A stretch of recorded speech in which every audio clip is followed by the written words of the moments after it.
So I'm going to present you today my work sorry, I had a problem with Zoom, that we performed in a collaborative project that is named Sunrise. That's lasted 8 years from 2012 until 2020.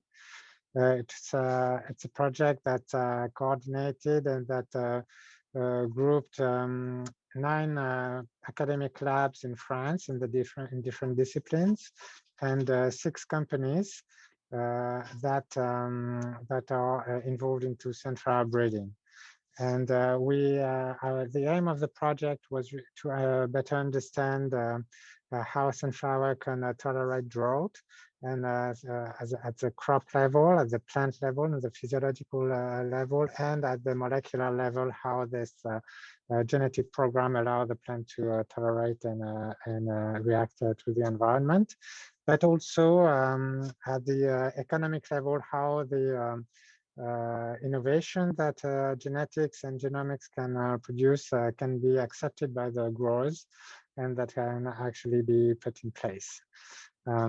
So here I'm going to present you part of this research project that focus on the interaction between genetics and crop modeling, and how basically we can predict the sunflower yield based on genetic information.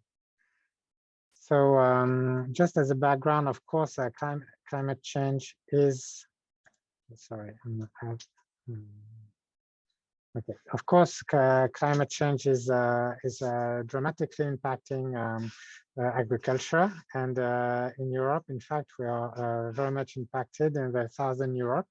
Here you can see on the top a map of a European impact of climate change on precipitations, but how this specifically will impact sunflower that is grown from southern France, Italy, the Balkans, and Russia and Ukraine. So really, there is a co-occurrence of reduction of precipitation and the sunflower cropping area. And from the modeling published in 2010, the impact, if we don't change the management or the varieties, could lead to a decrease of 20% in yield in France, but up to 50% in Southern Europe, such as Greece or Turkey. And this, of course, would lead to a dramatic impact on the growers' income. During the Sunrise project, and I will explain you how we can evaluate the impact of a drought, the day of drought. We estimated the day of drought can yield on average 0.4 quintal per hectare. And this, based on the French acreage, will lead to the tens of millions of euros per day of stress. So this is in regard to the project funding that was about 7 million euros.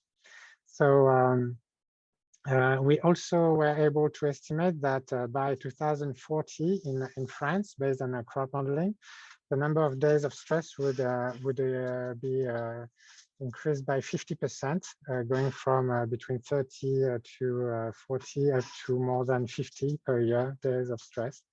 And this, of course, would need a change in agricultural practices, but also on varieties. And so to prepare this future, we need to be able to predict the behavior or the growth of sunflower plants in different conditions. And this is what we really can imagine or phrase as which ideotype do we need, and which management to grow sunflower in Toulouse or in South Africa in 2014. And for this, on the genetic level, we need to know which allele of which gene we need to breed into varieties. And to be able to do that, we need to build some knowledge on how to predict phenotypes and also for having a better prediction quality, understand how the genes interact together to respond to the environment and to adapt the physiology of the plant to produce some tolerance. So this prediction is really a key challenge, I think, in biology and in genomics today. And for this, we, of course, can base the strategy on genomic selection or genomic prediction. So genomic selection is really a method to select from a prediction. So I would rather use the term of genomic prediction. This is based on the full genomes that we sequenced in 2017, as Nikki mentioned earlier. That allows now the community to really map the resequencing and the genotypic data on a good reference, and that is improving years after years after reassembling the original data, but also producing new genomes in covering the genetic diversity of the crop. So now we have this tool of the sunflower genome. We can have genotyping matrices for mapping the genotypic data. And we will develop this this knowledge on a population, on a training population, to develop the model that has both genotypic information and phenotypic information. And here the phenotypic information would be, of course, we can think of yield, so a grain yield, but it can also be any trait like flowering time or leaf area, but also complex traits such as tolerance to drought specifically. So any trait can be trained into a genomic prediction model using this this training population. So this leads to this model here that is based on genotype and the kinship between genotypes. And then when you have a new set of genotypes with information, with genetic information, this is the test population, you can use this model and predict their value. And so you can predict the value for yield, you can predict the value for flowering time or tolerance to drought. But interestingly, you can predict things that don't exist because you just need to reassemble genotypes or genetic alleles for the genes that not necessarily exist. You can artificially create them and estimate their genetic value. And from this, you can select the most interesting one and work out backwards what genetic regions were the most interesting for improving yield. So this is a very developed approach nowadays. It was first developed in animal breeding, such as cow, but now all crops use this, and all breeding companies use this genomic prediction models. And the important thing is really to have a good training population. But one limit here, when I present this, is that we don't understand how the environment can affect the phenotype. So one, of course, strategy is to introduce some environmental data that are linked to the training population into the genomic prediction model. And so this can account for some interaction between genotypic information and environment, and so improve the prediction in environments that were part of the training population set. But really, what about new environments like we will face in 2040? They almost don't exist, or anyway, if we have some environments, some years that would resemble what will happen, it is very scarce data, and it will not be enough to really train deeply this genomic prediction model. So really, our strategy is to combine this genomic prediction model to crop modeling that is really good into in introducing the environment and the cultural cropping management to predict traits and crop. So we need to do this and to introduce this crop modeling approach, because in fact these abiotic stresses that the crop faces are very complex. First complexity of abiotic stresses is that they're quantitative. It's really not the same thing for a plant to face drought limitation of 50% here of available water in the soil, or 10%, because first they would reduce the leaf expansion, then they would reduce transpiration and control the stomatal closure after turgescence and complete senescence of the plant. So this is a quantitative impact of abiotic stresses, but furthermore, it's also dynamic. So it's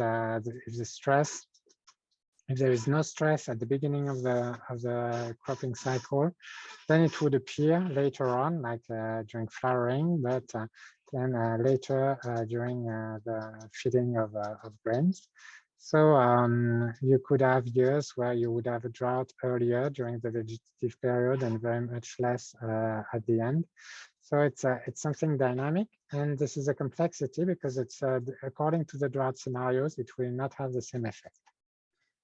And of course, there are correlation at different levels, but one here is if we take it on one site, then you would have co-occurrence earlier in the cycle between a drought stress and cold stress. Like there is so it's an anti-correlation. You would not have drought stress early, but you would have cold stress, and at the end, the opposite. You have a correlation between drought stress and heat. So, so here you have to take into account the occurrence of other stresses, other abiotic stresses, such as cold, heat, nutritive stresses. And this complexity really made us choose a combined strategy for prediction, including environment, based on both quantitative genetics, like genomic prediction, and crop modeling. And so we are lucky on Sunflow because we have a very good crop model that allows us to do this. And this is called Sunflow. So the Sunflow crop model is was developed by Pierre Casadebeg and Philippe Debac in Toulouse in the 2010s. Here you have a graph view of the model. Each equation is represented as an edge, and each variable is a node. And you would you have information such as management, like the sowing date, fertilization, the spacing between plants, etc., plant density, etc. You have information characterizing the soil, like the depth of the soil, its structure, like if it has clay, sandy soil, etc. Stones proportion in the soil, this kind of information. You have, of course, climatic information such as temperatures, precipitation, radiation, etc., wind, evaporative demand. And it would predict the performance of the crop, meaning the grain yield and the oil content of seeds. And it would estimate all the nodes here daily using this set of equation. And this, what is remarkable with this model is that it can do this in a cultivar or genotypic specific way, because you can give a set of about 10 variables that are phenotypic parameters that describe this specific genotype. And so this crop model can be run for every genotype in any management or climatic conditions. So you can see that it will allow us to predict the behavior of such a genotype in the given conditions. But you need, of course, the values, the phenotypic values that describe the cultivars at the entry point. So we can summarize a bit more the model here with the crop management, this climate, the soil, this phenotypic trait that describe the genotype. And the model is really working as an integration module that allows to predict yield. But this genotype dependent phenotypic parameters, here there is a list, so you can see the kind of parameters we're talking about. And what's interesting here is that they can all be measured, so they are accessible, although it requires a lot of work. But they are accessible, and so we have them for the varieties cultivated in France since about 10 years to 20 years. And now for research, we can have them on population of sunflowers that are used for genetics. And among them, there are two traits that really describe the way the genotype respond to drought, specifically on the water content in the soil at which the leaf expansion starts to decrease, and similarly at which the stomatal conductance is regulated. And these two are quite complex to measure, so we use the Eliafen phenotyping platform. The other one can be measured in field experiment. And the crop model was developed really using this methodology for phenotyping, and so is validated for this kind of phenotypic data. So we have in our hands this genome and all the genotypic data on sunflower, on varieties, but of course on genetic diversity within sunflower. And on the other hand, we have this crop model that allows us to predict yield based on this based on this phenotypic information. So now, and this crop model, allows us to integrate some changes in management and in climatic scenarios. So we integrated these two tools to try to better predict how sunflower would respond to drought. So we did this combination using three strategies, basically two, and one can be divided into two. First strategy is really straightforward. We do the genomic prediction model. We do it on the phenotypes that are used in the crop model. So this phenotypic trait that describe the genotype in the crop model, basically we will predict them using genomic prediction. And of course, we can then run the crop model, simulate in the environments we want, and predict these performances. This will be really environment specific. I mean by that the prediction of the crop model will be for a given environment that we enter in the crop model. The two other strategies are different in a way that we inverse the two modeling approaches, but we use the crop model really to produce some stress indicators of the environment where we perform the experiment. And so we can calculate some plasticities, so the yield response to these stress indicators, and do the genetics and really predict the plasticities. But these plasticities are really the general way this genotype responds to the environment.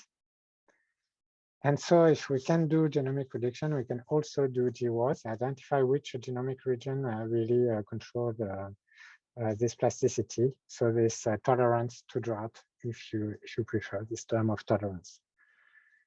So now I will present you some work we did regarding the first strategy. And this for this first strategy, we really wanted to improve our ability, our precision to predict the parameters. And so we had also some work on a methodological point on the genomic prediction level. So we used a genetic design, and a genetic population for training our genomic model based on an incomplete factorial design. So it's a factorial design because we crossed 36 female lines to 36 male lines using the CMS PET1, so cytoplasmic male sterility system used in Sunflow. But we did it in an incomplete way because otherwise we would have potentially 1,296 hybrids. We only produced 491 hybrids that we phenotyped in a multi-environment trial. And this design was very efficient in a way that to produce resequencing or genotypic data that is complete for the entire genome, it was necessary only to resequence the 72 lines and then infer the genotype of each cross based on the parent genotype.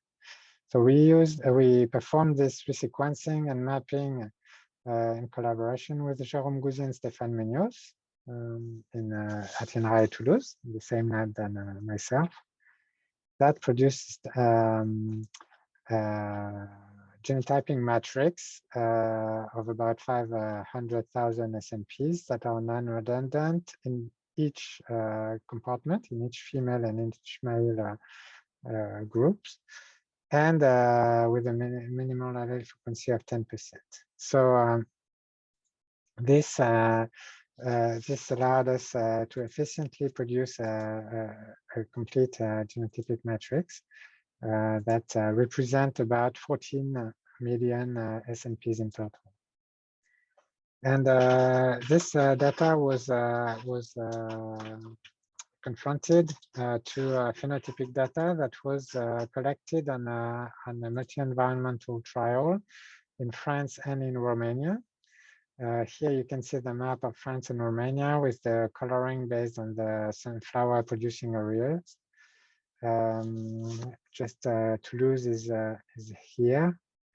So a lot of the sites, experimental sites, are around Toulouse in the breeding companies that are based basically around. They have their research centers around Toulouse too, and so we produced this over 3 years, from 2013 to 15, and in all these sites, we measured different traits. So first traits, as I mentioned, we measured the crop model parameters, like related to architecture and phenology and harvest index. We also measured in one on the phenotyping platform ELIAFN. We measured drought response traits on the parents and some of the hybrids to be able to calculate them on all the hybrids. We measured intermediate traits that are estimated by the crop model as an intermediate variable, such as leaf senescence. And we measured, of course, complex and final variables that are also estimated by the crop model: grain yield, oil content, and the product oil yield. So we have both data, and yeah, this phenotypic data that is of course very important was was collected by the breeding companies that were part of the project. So Massid, Caussade Semence, Saltis, that is Limagrain and Euralis company, RGT, Syngenta, and with the help of Inolea, Terrinovia, that is a technical institute for sunflower, rapeseed, and also proteaginous crops, and INRA. And we measured this, and so we were able to do some genomic prediction. So that we performed for all these traits. I'm going to present mainly the results on leaf senescence because this is a complex trait. It can be difficult to predict it.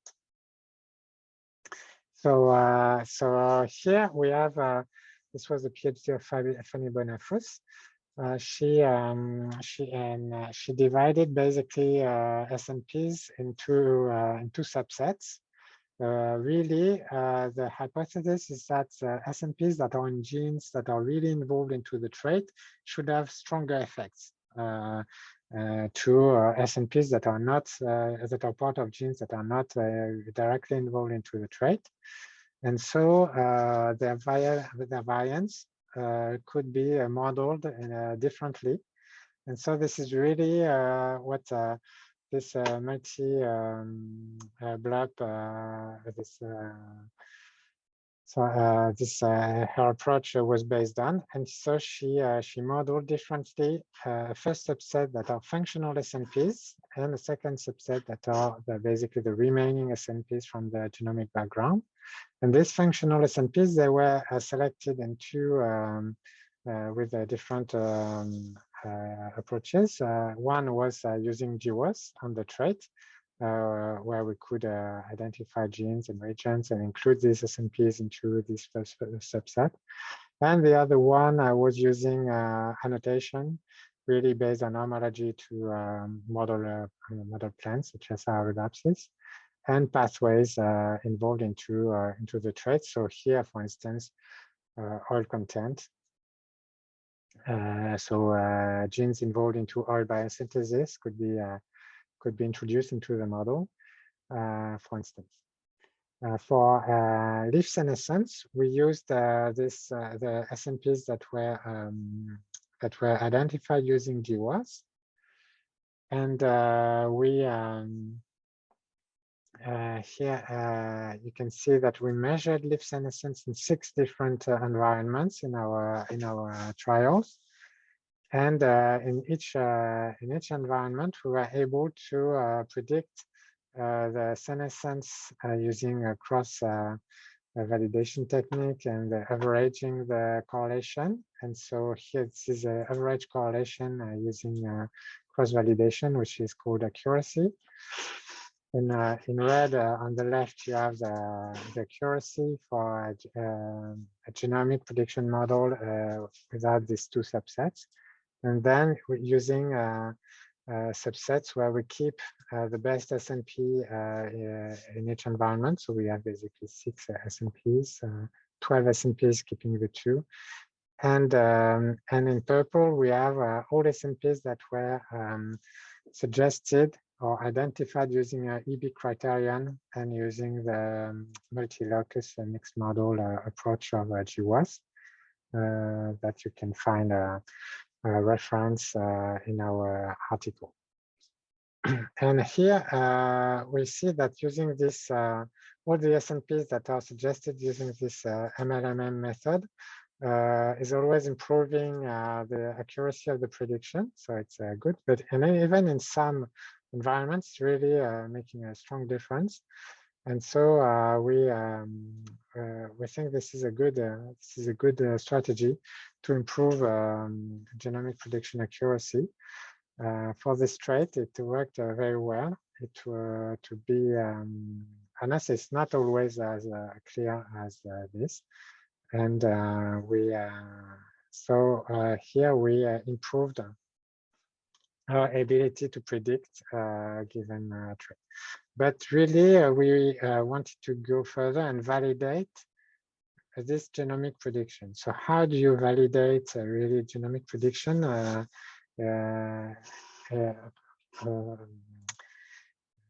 side this cross-validation? We wanted to be able to predict leaf senescence in a new experiment while using new genotypes and a new environment, really. And this is this is what we did. So we produced new hybrids, and then we measured the leaf senescence in new trials. So first, to select the new hybrids, we had our set of prediction that was based on, so the training population was about 491 hybrids, as I said earlier, but the test population, so the prediction was performed on 1,296 hybrids. So we had this prediction for all this panel. And so here you can have this prediction in the 6 different environments, because you can train your model based on the 6 environment. And so we're able to compute the stability index of the prediction and select the hybrids that were always that had always a slow senescence, or that had always a high senescence prediction. And so we selected 12 in each category, and we grew them in new plots. And so this was performed in 2016, and we had 4 trials in Romania and in France. And we could observe a correlation between the measured senescence and the predicted senescence. And here you can see in 3 sites the correlation was very good, but in one site in northern France, it was not good, and we can maybe hypothesize that it was due to an interaction with flooding. This experiment was the field was completely flooded after sowing, and this maybe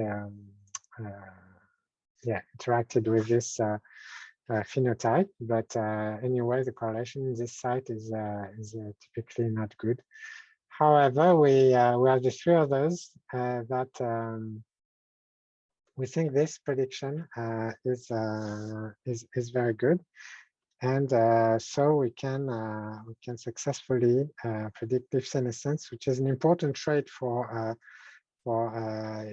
yielding sunflowers, especially because at the end of the cycle, the most radiation sunflower intercepts, the higher the yields, and so it's important to maintain this active leaf area to be able to feel the grains, and so for yield and drought tolerance, it's an important trait.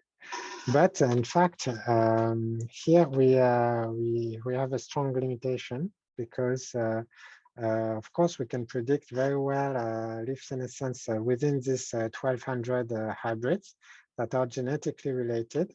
But if we want to do prediction on very different genotypes, then it will be complicated, and the accuracy will drop dramatically. And so we need this genomic prediction and breeding approach really needs to be enriched every year by new phenotypes and increasing the training population. And so we need to be able to do phenotyping in a regularly and efficient way. And in fact, the training of this leaf senescence was extremely tedious. We calculated that for the whole project on the 6 sites and this 490 varieties, we had to measure the leaf of 4 plants per plot for each hybrid, plus controls. And so it represented at different dates, and so it represented more than 1 million leaves that were counted manually by by technicians, workers in the field in August in France and Romania, where it can be very hot, and this is a very important work that had to be done, that had to be collected and introduced into databases, etc. And so this part of the work is really strongly limiting the improvement of training population and genomic prediction models. So we wanted to develop new phenotyping tools, specifically to be able to measure leaf senescence in sunflower. And using drones, we did a parallel project. So it's a branching project from the Sunrise that was funded by the Promosol. So this is an association for breeding oil crops. And we collaborated with people from INRA in Avignon, and there's a lab and a company specialized in high-throughput phenotyping that is called Hyphen. So we did acquisition of using the drone, using visible and multispectral images. We tested many traits. Finally, using high resolution RGB images, we were able to estimate the F cover for each plot in our trials. And here you have the so we can normalize the F cover basically to its using the maximum, and we can see the decrease of F cover after flowering through time. And in fact, this area above the curve is low when the senescence is slow, but it will be very high when the senescence is fast. So we can use this area above the curve as a proxy for the leaf senescence in using this crop model. And we measured manually, of course, the leaf senescence. We measured it using drone imaging, and we also predicted the leaf senescence of our hybrids, and we were able to check the correlation between this area above the curve leaf senescence proxy and the genomic prediction as the evolution of the proportion of senescent leaf. And you could see that we have a good correlation that I think is quite convincing, and also that we have a lot of independent genotypes, because in fact both methods are very high throughput. Genomic prediction, of course, it's easy to do the prediction on the hybrids, and this drone imaging, it's really the same amount of work if you have 10 varieties or if you have 100. So here we were able to have about 60 varieties for this validation. And so here, yeah, I think I'm very glad to say that we were able to develop a method to measure automatically using high-throughput phenotyping and drones, leaf senescence in sunflower. That is trait integrating a lot of physiological processes and involved into drought tolerance, but will also be involved into disease resistance at the end of the cycle, such as verticillium or alternaria. So if I come back to our different strategies here, we really wanted to predict all these different traits, improve our methods for this genomic prediction, predict this leaf senescence, and validate it using high-throughput phenotyping and new experimental data. The this is the first method. Then the second method really was developed during the PhD of Florigoso. It's quite well described in this article in 2019. We are writing a new article that is synthesizing what I'm going to say today. Here, the idea is really to do.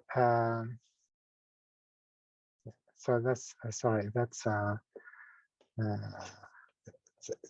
the approach we had with Fleury was to start, of course, from the genetic markers and the phenotypic traits on the training population, and really predict these phenotypic parameters that are the input parameters for the crop modeling. So the 10 traits. We introduced new crop management and climate scenarios using crop modeling, and this is presented in the article. We selected 3 climate change scenarios. And here you see the map representing the countries that we studied, and here it's the evolution of precipitation in these different countries in the 3 scenarios. And we were able to predict the performance of the 1200 hybrids. And then, as I mentioned earlier, based on this predicted performances in all these climate scenarios in these different sites, we're able to first define which sites, in these areas, which sites were subjected to which stress, such as drought, heat, nitrogen stress, and on which and each site an environment. So for the different set of prediction for the scenarios, we could identify which stress was occurring the most, and on each category class of environment, we could identify which trait here was important to adapt to this different stress. So, for example, this is how we defined ideotypes. So we compare the predicted performances to the phenotypic parameters that allow the best performance in each environment. And so we could see that sunflowers that were better adapted to cold had a greater leaf area. Also, we had a correlation between yield in a drought-prone environment and flowering time. And also that our 2 traits on drought sensitivities were always favorable, meaning that it's better to sense early droughts and react on the leaf expansion and leaf transpiration as early as possible to improve the performance of sunflower. So this was our strategy, really, to develop these new ideotypes. And thanks to this, we can also link these ideotypes to genotypic information and help breeders to produce drought-adapted or cold-adapted varieties. We used the other strategy, basically, was more by inversing the 2 modeling approaches, as I said. And here, instead of running the crop model for each hybrid, we run the crop model only on control varieties, set of control varieties that were grown in the trials, the multi-environmental trials. And so from this, we were able, on this multi-environmental trial, where we knew the crop management and the climate, were able to compute stress indices. The stress indices characterize the environment. And so we, because we saw the environment in three ways: nitrogen, water, and low temperature, as I mentioned earlier. And since in each environment we also measured yield, then we could relate yield variation here of a given genotype to the water stress index, for instance, on the different trials.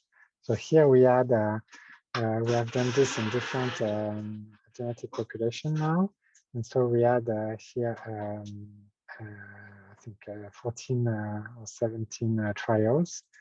In each trial, we ran the Sunflow crop model and control varieties. We computed the water stress index, and so we can relate it to yield and have a correlation between the yield and the water stress index, and see that in this case, really water stress is explaining quite well the variation in yield. And of course, this the slope of this regression is the way the genotypes react to drought stress. And so this slope is in fact what we call yield, the yield plasticity, or what you could call also tolerance or sensitivity to drought. And this is really how we were able to estimate that a day of stress using this strategy and this definition of water stress is impacting a yield of about 0.4 quintal per hectare. Here you have average yields that are about 30 quintals per hectare, which is a bit higher than the national average, because of course our trials are always very well managed and yield better than the nation that the farmers cultures.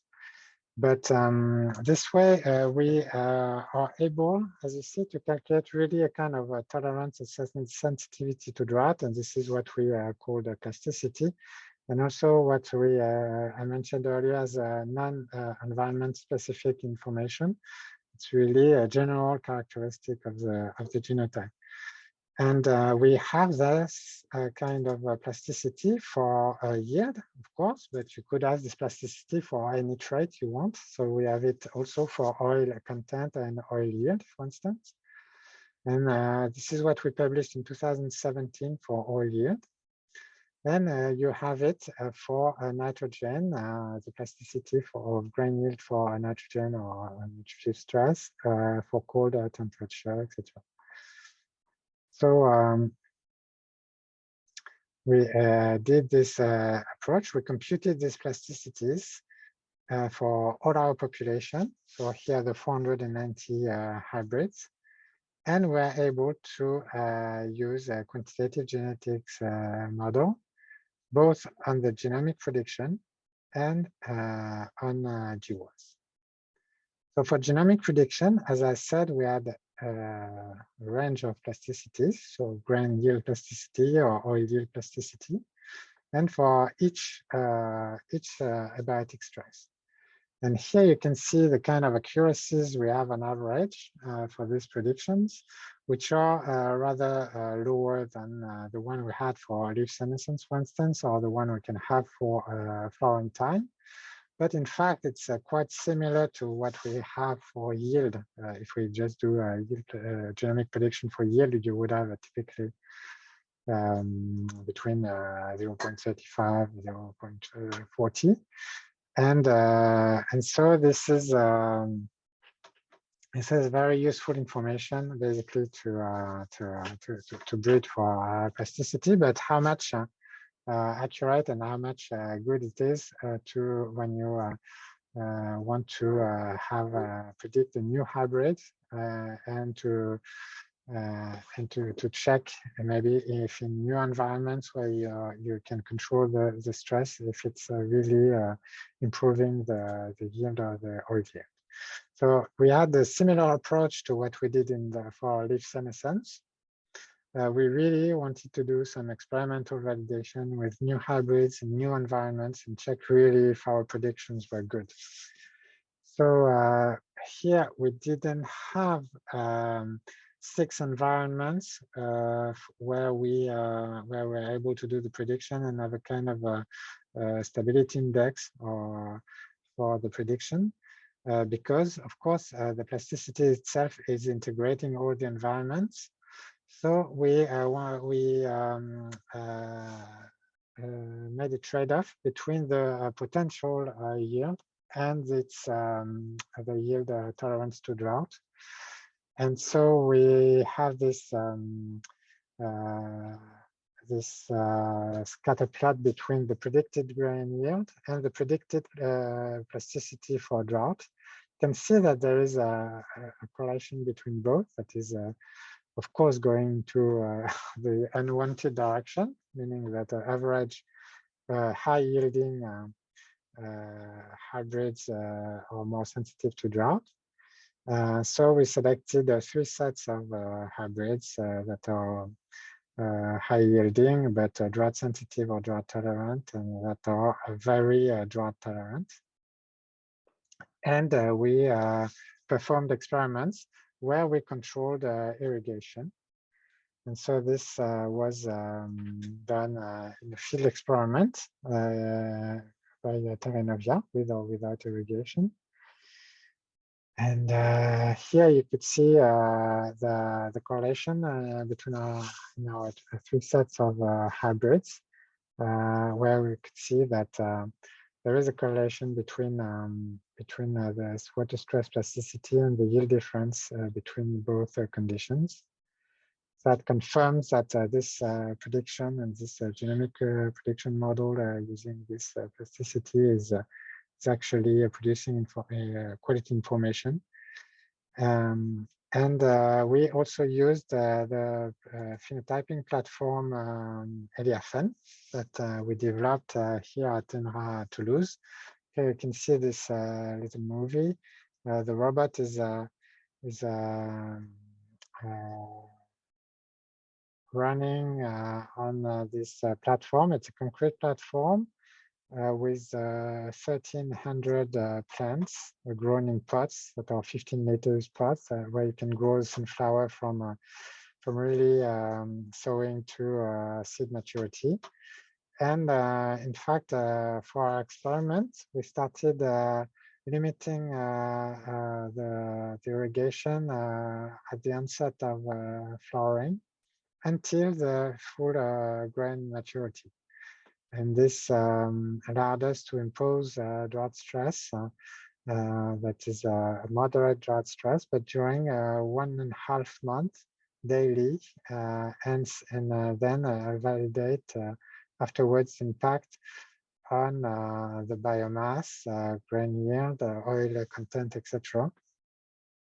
And we could see that there is a difference in seed weight between irrigated and non-irrigated, and that this difference, so the response of grain yield on this experiment is correlated to the predicted plasticity, also using this Eliafen platform.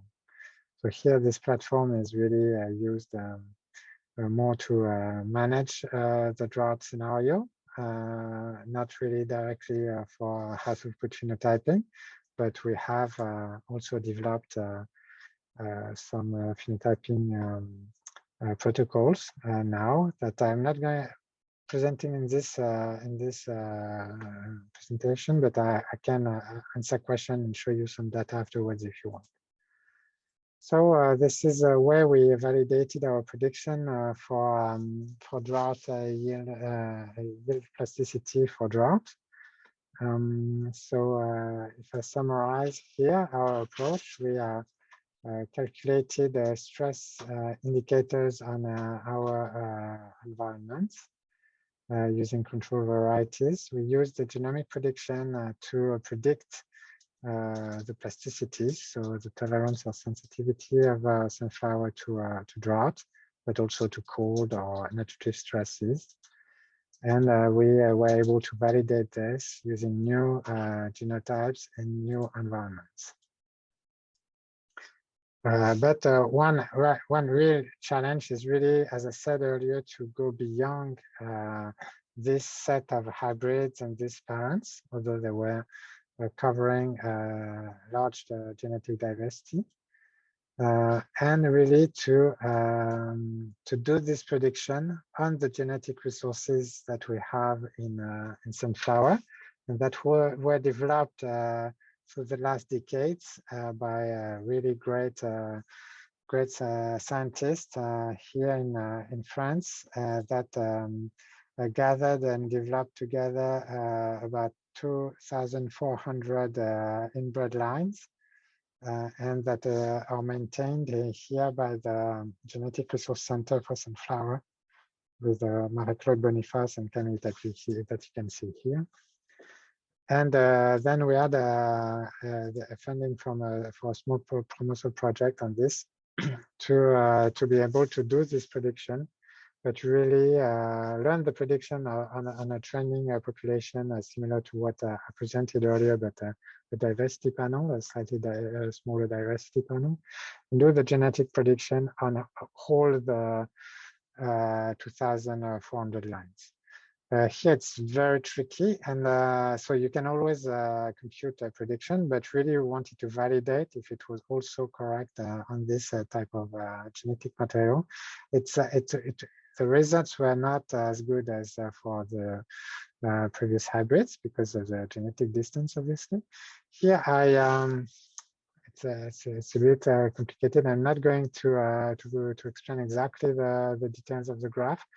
What we can keep in mind is that the prediction have different qualities for the maintainer lines and the restorer lines, first of all. And we also can see that on average, we had 24 lines that were tested. On average, the sensitive one or the tolerant one are 20% more tolerant than the sensitive, but this is not significant because there is a lot of dispersion of the data within each set. But here you are the set of sensitive lines. Here you have the tolerant lines, and in fact there is a slight difference for these restorer lines. Tolerant are a little bit more tolerant than the sensitive. So it's still tricky, but maybe it's in the good direction. Anyway, this is the best I think what you can do at this time to predict these genetic resources for complex traits such as drought tolerance, and it can be used to choose anyway candidate genotypes that could bring interesting alleles. And it brings me to the fact that we are also interested in really which gene control this drought tolerance.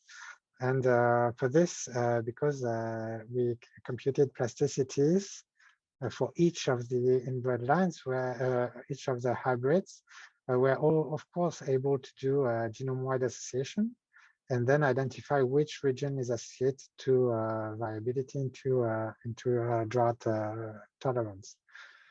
And this was done, of course, and this strategy was published for chilling in 2017. We performed it also for drought tolerance, as you can guess. And we had an embargo for publishing it because this was in a collaboration with private companies. But anyways, we can show you some results. We identify many QTLs, in fact, involved in tolerance, and that can be found. We identify 10 QTLs, in fact, that are involved in drought or nitrogen or chilling tolerance, and that can be identified in 3 different types of populations. So they are really the same approach, but on 3 genetic material, completely independent in the way that some of subsets, some gene types belong to different populations, but this is very convincing that there are regions that always control this tolerance of grain yield. And here is an example for one QTL on chromosome 12, where we generated neoisogenic lines based on cultivated lines that have either the favorable allele or the unfavorable allele. And here you can see the seed weight in irrigated condition in red and in stress condition in green. In the favorable allele, you have a very low plasticity. So then in the unfavorable allele, you have very high plasticity, which is really what we did the association with. We are looking for tolerant allele, meaning that there is low plasticity. However, here you can see that it's maybe not the most interesting allele for high production. Because we wish, of course, that the box plots were here. This strategy really validates the fact that we can identify in a robust way regions that control the response to drought. Maybe in this panel here and between the two genotypes, we didn't have the most interesting allele. Meaning that the favorable allele, the low plasticity one, is not producing enough. But we can check if we have new alleles on these regions coming from wild Elianthus anus that could bring interesting alleles that could be really useful for breeding. And so we developed in parallel introgression lines of 5 wild Elianthus wild Elianthus accessions. We developed population for each of it. And so thanks to high-throughput genotyping, we can select the line specifically carrying the wild allele for this region. So we did this for the 5 different wild anus. And we add each time the line. So it's a cultivated sunflower, but carrying only the wild region for this QTL. You can see here the origins of the wild anus, and that some really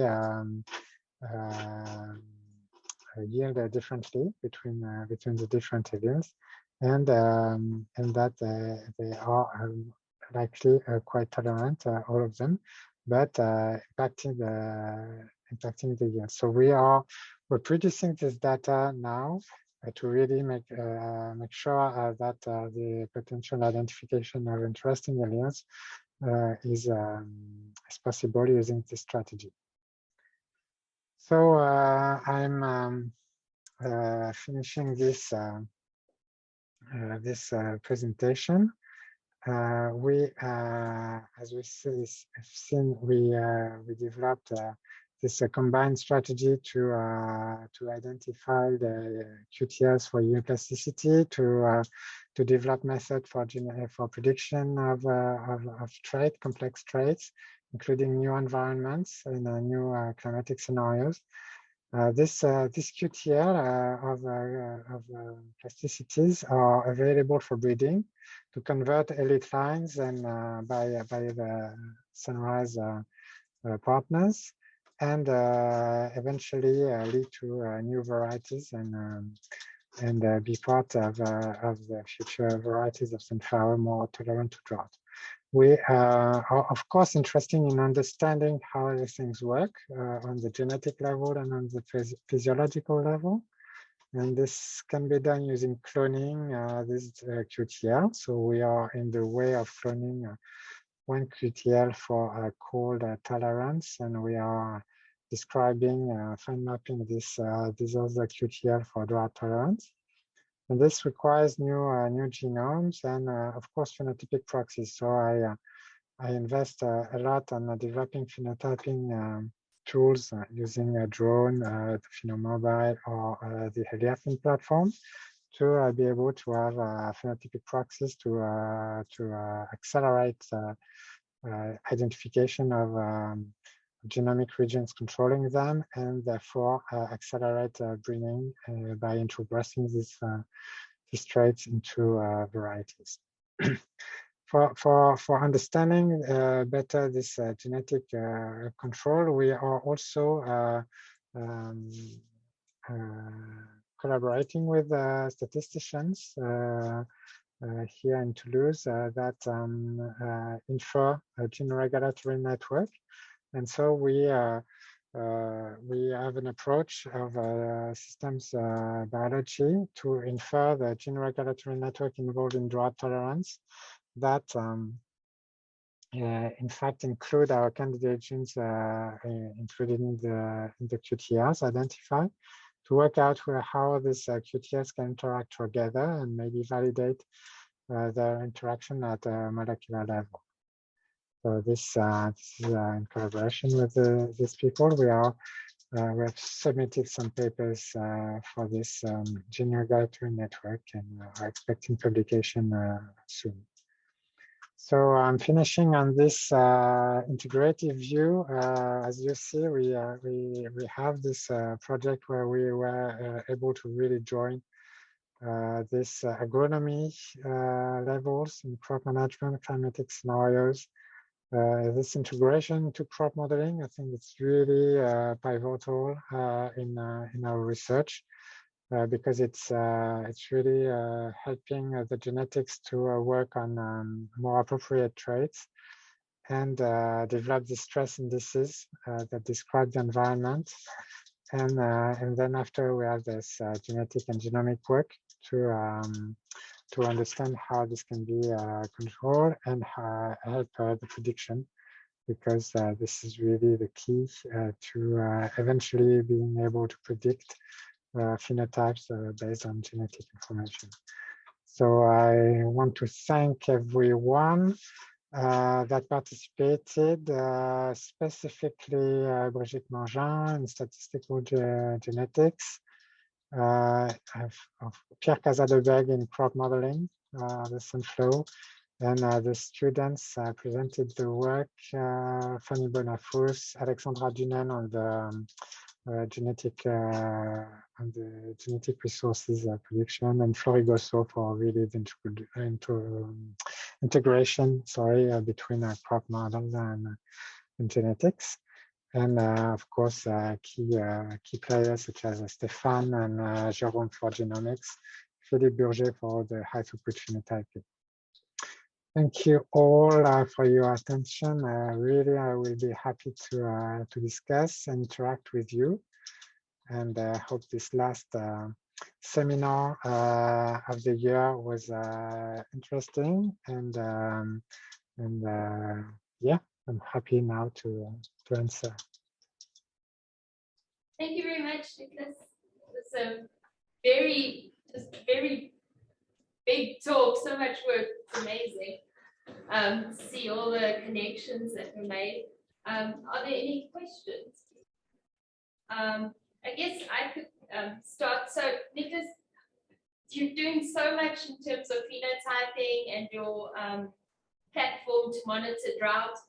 You mentioned that you're adding some phenotyping aspects to the robot that measures the water and stuff. What kind of phenotyping will you be doing? I can, maybe I can quickly show you a slide that summarizes a little bit an application we have on the Eliafen platform. Because we had a visit from an institutional visit yesterday, so it's up to date. With the robot, here you can see there is a scale that allows us to weigh the plant daily. So we have the loss of water. It's not on this picture, but we have a light barrier. So it's basically two posts, one with a laser going outward, and the other one with recepting the lasers. And so when the plant is taken by this pinch here. It goes onto the scale and it goes through the library, and you have a kind of silhouette of the plant like that. And from this silhouette, we developed a software that's called Ipsofen, and that cleans the photo, the image, and computes a set of features that describe the plant. Okay, like the leaf area and the different quantiles. So we have 5 regions in the plant, and so we can compute the area in each one, the height, etc., etc. And this computes 42 features. We developed machine learning modeling to estimate the leaf area. And this was developed really at a specific stage because during vegetative growth, it works fine. After when the plant starts to flower, we are less interested, in fact, into the response of the leaf area to drought. So we focused on this vegetative stage. And then we have a machine learning model that allows us to estimate the total leaf area. And because we have the water loss, we can compute automatically the leaf expansion and transpiration thresholds. And so this is really the 2 crop model parameters that I mentioned earlier. Yeah, that's really what we did the most integrating and finalized using Liafin. Thank you. There's a question in the box from Offense. She's asking, she says, great talk. Which software was used to do the analysis of the drone images? I think she's asking because that's part of her PhD. It's yeah, it is. Well, we don't use really a specific software that is available. We are the most efficient. We have two strategies. In fact, we have quick strategies that is collaborating with a hyphen company. And so we do the acquisition within the collaboration project with them, and then they compute, they develop the algorithm and the software to analyze the image and produce the data and give us back the data. So this is externalized, if you want. And this is good in a way that it's fast and for projects that are specific for a specific trait that maybe we will not work on it for many years or something that we want really fast. It's the best solution. And the other strategies to develop within INRA and softwares and an architecture that allows us to every year reproduce these measurements. So for this, we developed our own softwares in collaboration with people in another institute in Avignon. It's registering the images, especially, and then we can segment the images. At one stage, we did it on based on color, but now we use obviously machine learning for this and to segment sunflower to soil or non-sunflower plants, and but also on other crops, because this is really not here. Sunflowers is in the main crop for phenotyping, but it's not the only one. We do a lot of work on the platform on wheat, for instance, or pea, and here it's really internalized, but it's not a software really available. It's developed in-house. Okay, thank you. Maybe I'll send it to you for some pointers later. So there's 2 more questions in the chat box. So Quentin says, thank you for a wonderful talk. In terms of the crops water stress index, Is temperature values for the plant canopy determined using a handheld thermal sensor or drone sensor? No, it's we don't use really the temperature within the plant canopy. It's atmosphere temperature in weather stations, so it's slightly different. And so yeah, no, it's not using a drone for sure. And then yeah. Then the last question will. Oh, you're so busy. Sorry. Yeah, so for the CO2 elevation, we never really worked directly on this question. I'm not sure if the CO2 concentration is formally integrated into the Sunflow crop model, but for sure it formally estimates the quantity of carbon that is captured by photosynthesis on the daily basis. This is really how the different stresses are calculated. It's basically how it impacts photosynthesis. So, but yeah, I'm just not sure if formally this can be changed or tuned. And yeah, I agree that that this elevation in CO2 might be actually quite beneficial. And this is yeah, this is mentioned in many articles.